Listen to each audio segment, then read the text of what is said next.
গুরুত্বপূর্ণ। এই বকেয়া দিয়ে কিভাবে ক্যালকুলেশন করতে হবে সেটা আমি গত পরশুদিন আপনাদের কাছে তুলে ধরেছি। প্রচুর মন্তব্য এসেছে। প্রতিটি মন্তব্য তো লিখিতভাবে দেওয়া সম্ভব নয়। বিশেষ করে একটা প্রশ্ন বারবার উদয় হচ্ছে যে রায়টা কবে প্রকাশ পাবে, এবং সম্প্রতি একটি সংবাদপত্র এবং ইউটিউব যারা তারা বলছে যে এরকম অক্টোবর মাসে শেষ সপ্তাহে বেরোবে। দেখুন, আমরা বলেছি যে অক্টোবর মাসে আজকে যে 11 তারিখটা 12 তারিখ, যে রোববার আর কি, যদি সামনের সপ্তাহে বেরোতো তাহলে আমরা কজ লিস্টে আজ পেয়ে যেতাম যদি সোমবার বেরোয়। কারণ 3 থেকে 4 দিন আগে ডিএ মামলার যে ভার্ডিক্ট বেরোচ্ছে সেটা কিন্তু আমাদেরকে জানাবে, সামগ্রিকভাবে জানাবে, ওয়েবসাইটে দিয়ে দেবে। কারণ আমরা তো সেখানে উপস্থিত হব সুপ্রিম কোর্টে।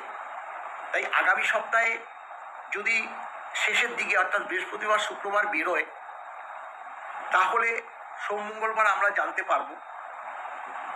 যদি না জানা যায় তবে আগামী সপ্তাহ বেরোবার সম্ভাবনা কম।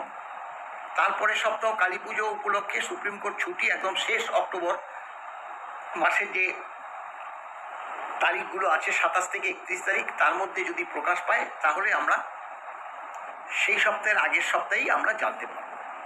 আমরা আশা করছি, আমরা শিওর নই যে সেটা প্রকাশ পাবেই। আমরা আমাদের অনুমানের ভিত্তিতে আমরা বলছি। কিন্তু যেহেতু এখন মূল প্রশ্ন ভার্ডিক্টটা এবং ভার্ডিক্ট পরবর্তী রায়টা যে কর্মচারীদের পক্ষেই যাচ্ছে সেটা নিশ্চিত হওয়ার জন্যই আমাদেরকে ফোন করছে, বারংবার ফোন করছে। অনেকে আবার ফিক্সেশনের ব্যাপারটা বলছে, করে দেওয়ার কথাটাও বলছে। দেখুন, ফিক্সেশনের কথাটা তো অনেকেই বলেছেন যে সুন্দরভাবে মলয়বাবু আপনি উপস্থাপন করেছেন, আমরা এখান থেকে বার করে নিতে পারবো। তবুও সত্যি কথা বলতে কি, যারা পেনশন হোল্ডার, বিশেষ করে যারা ফ্যামিলি পেনশন হোল্ডার এবং যারা গ্রুপ ডি 1 নম্বর স্কেল বিলং করে, অর্থাৎ তারা পঞ্চম বেতন কমিশনে হয়তো ঢুকেছে প্রথম দিকে একদম, কিন্তু তাদের কোয়ালিফিকেশন নেই, তারা এখনও গ্রুপ ডিতে আছে। অতএব স্বাভাবিকভাবে তাদের বেতনটা ইনক্রিমেন্ট হিসাবেই বাড়ছে। কিন্তু তারা তো 1 জুলাই 2009 তাদের বেতন কত সেটা নিশ্চয়ই বার করতে পারবে। কারণ দেখুন, 6601 নম্বর স্কেল ছিল। আমরা মোটামুটি একটা ক্যালকুলেশন আমরা করে রেখেছি, সেটা এই মুহূর্তে দেখুন প্রকাশ করব না, কারণ আগে ভার্ডিক্টটা বেরো। সেটাও অনেকে বলছে, আমাদেরকে বলছেন যে আপনারা আগের থেকেই কেন ক্যালকুলেশনের কথা বলছেন, আগে ভার্ডিক্টটা বেরো।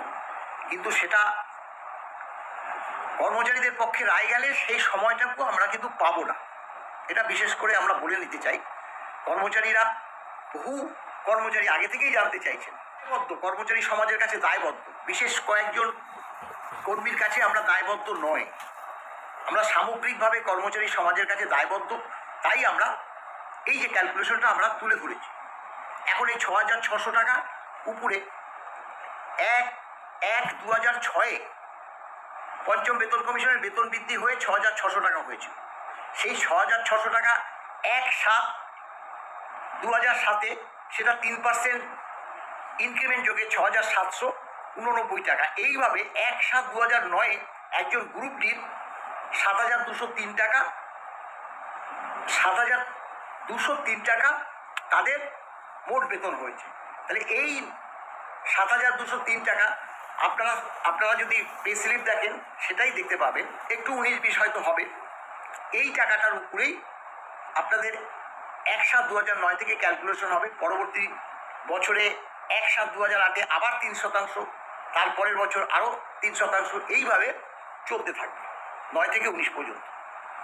আবার মিনিমাম যে পেনশন 3300 টাকা, মিনিমাম পেনশন 3300 টাকা। তবে একজন গ্রুপ ডি রিটায়ার করলে তো আর ওই 6600 না, তার বেসিক 14, 15, 16, 18 সেরকমের মধ্যে আসবে, তার অর্ধেক পেনশন হবে।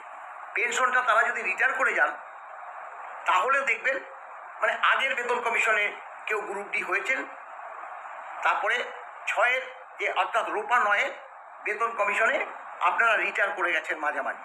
রিটায়ার পর্যন্ত যেদিন ইন সার্ভিস ছিলেন সেই সার্ভিস পর্যন্ত আপনারা মূল বেতনে, তারপরে অবসরপ্রাপ্ত মানে অবসর নেওয়ার পর সেই বেতনে হবে।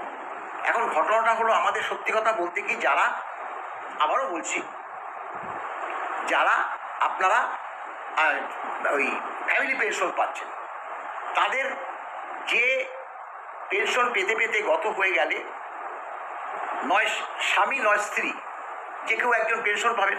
স্ত্রী যদি কর্মরত থাকেন স্বামী পাবেন, স্বামী যদি কর্মরত থাকেন স্ত্রী পাবেন। 7 বছর পর্যন্ত স্বামীর যে পেনশনটা সেটাই পাবেন, তারপরে অর্ধেক হয়ে যাবে, খুবই অল্প সেটা। সেই বেসিকটা অল্প, যেহেতু পঞ্চম বেতন কমিশনের ডিএ মামলা, এখানে ষষ্ঠ বেতন কমিশনের কিন্তু কোনো ভূমিকা নেই। আবারও ভূমিকা যদি থাকে সেটা সর্বোচ্চ আদালত বলবে। আপনারা এই যে মূল কথা যে একটি সংবাদপত্র বা বিভিন্ন ইউটিউব চ্যানেল বলে দিচ্ছে, তাতে আপনারাও বিভ্রান্ত হচ্ছেন। কবে প্রকাশ পাবে একদম ফাইনালি বলতে পারবে একদম সর্বোচ্চ আদালত। তাই আপনাদের ওয়েট করুন। আপনারা ফোন করবেন ঠিকই, কিন্তু আমরা তো সবসময় যে আপডেট সেই আপডেটটা আপনাদের কাছে দিয়ে রাখতে চাই, সেইভাবে দিয়ে রাখলাম যে এখনো পর্যন্ত যে ভার্ডিক্ট বেরোবার কোনো ইনফরমেশন আমাদের কাছে আসেনি। আসলে পরে আমরাই কিন্তু সব থেকে প্রথমেই আপনাদেরকে জানাবো। এই কথাটিকে বলেই আমি আমার ছোট্ট বক্তব্যটা যেটা আপনাদের কাছে তুলে ধরেছিলাম সেটা শেষ করলাম।